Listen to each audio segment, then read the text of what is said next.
Allez, c'est parti pour un nouveau numéro de C'est du solide sur Boursorama, l'émission qui vous simplifie les SCPI. Aujourd'hui, cette question, on va dire, d'actualité en ces temps de tempête boursière. Les SCPI sont-elles risquées? Bonjour Jean-Marc. Bonjour David. On fait le lien parce que quand on voit la violence du krach boursier, on se dit que, en comparaison, les SCPI, pour ceux qui se posent la question, c'est quand même beaucoup moins risqué.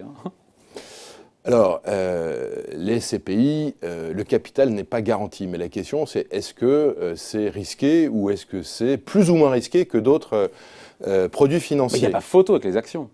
Alors, il n'y a pas photo avec les actions, parce que si on est un peu mathématicien et qu'on fait des calculs savants de volatilité, clairement, l'immobilier réel a une volatilité qui est moins importante que les actions. L'épisode que l'on vit actuellement montre que la volatilité des actions est vraiment massive.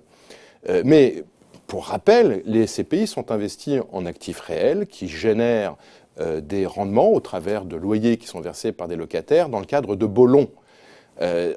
En conséquence, on imagine mal, y compris quand la situation économique devient un peu tendue, que la totalité de locataires cesse de payer leur loyer.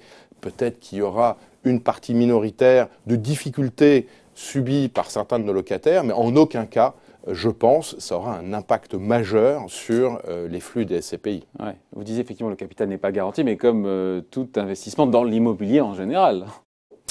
Exactement, je ne connais pas d'investissement dans l'immobilier qui garantit le capital.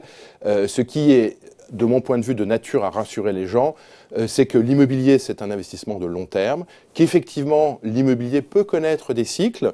L'immobilier, sa performance provient de deux choses, c'est le rendement et la plus-value. Quand on prend du recul et qu'on regarde l'évolution de l'immobilier sur plusieurs décennies, globalement, ça monte avec une progression qui est traduite par exemple dans les SCPI, qui généralement font une performance moyenne annuelle entre 5 et 10%. Ouais. Comment est-ce qu'on quantifie ce niveau de risque? Est-ce que l'autorité des marchés financiers, je ne sais pas, il y a une espèce d'échelle de risque?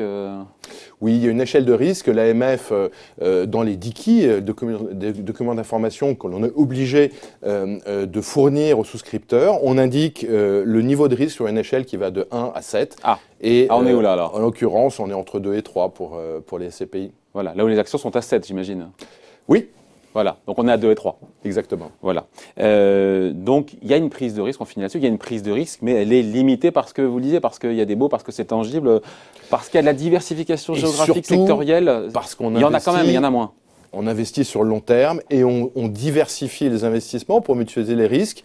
On achète des bureaux, des commerces, des résidences gérées de loisirs. On achète en France, on achète en Allemagne. On peut acheter aussi aux Pays-Bas, en Suisse, pourquoi pas. À Londres, peut-être que c'est le moment d'acheter aussi. Donc il y a vraiment une diversification des investissements pour mutualiser au maximum les risques. Voilà, il y a des risques, mais il y en a moins que sur les actions, que sur d'autres types de placements. Je pense que c'est la bonne conclusion. Voilà, 3 sur 7, nous dit l'autorité des marchés financiers, c'est une moyenne. Merci Jean-Marc. Merci David. C'est du solide, c'est fini pour aujourd'hui, mais rendez-vous la semaine prochaine.